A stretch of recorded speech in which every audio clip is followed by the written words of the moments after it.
السلام علیکم، A1 T V کے ساتھ میں ہوں عروج فخر اور میں ہوں علیشا باسی۔ نظر آئیں گے نیوز ہیڈ لائنز پر۔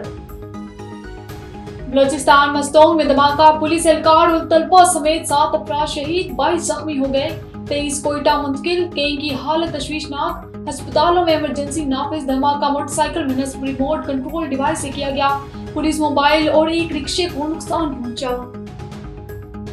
دہشت گرد قوم کا حوصلہ پست نہیں کر سکتے، وزیر اعظم کی دھماکے کے لیے شدید مذمت، امن دشمنوں کو قرار، باقی سزا دلوانے کی ہدایت۔ دہشت گرد کے خاتمے کے لیے ترک جنگ جاری رکھنے کا عزم، وزیر داخلہ نے کہا کہ معصوم زندگی سے کھیلنے والے رعایت کے مستحق نہیں۔ وزیر اعلیٰ بلوچستان کا کہنا ہے کہ بے گناہوں کے خون کا حساب لیا جائے گا۔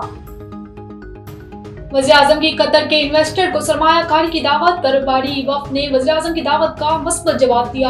اقتصادی تعاون کی نئی راہیں تلاش کرنے پر تبادلہ خیال، وفد کا ترقی کے مختلف منصوبوں میں دلچسپی کا اظہار۔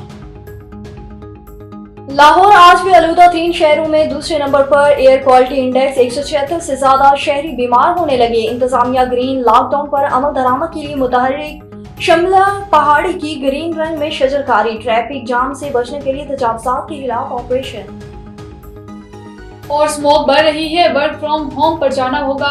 لاہور ہائی کورٹ کا دھواں چھوڑنے والی بڑی گاڑیوں کے خلاف کریک ڈاؤن کا حکم۔ جیسے شاہد نے ریمارکس دیے کہ قصور میں خراب پانی سے بیماریاں پھیل رہی ہیں، کمشنر فوری اقدامات کریں۔